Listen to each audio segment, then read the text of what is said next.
Nakakamiss din yung lugar na kung saan tahimik, sariwang simay ng hangin, mga huni ng ibon sa paligid.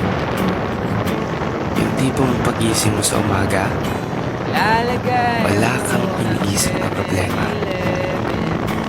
Tamang higop ng kape at kwentuhan kasama ang pamilya. Nakakamiss lang yung buhay probinsya.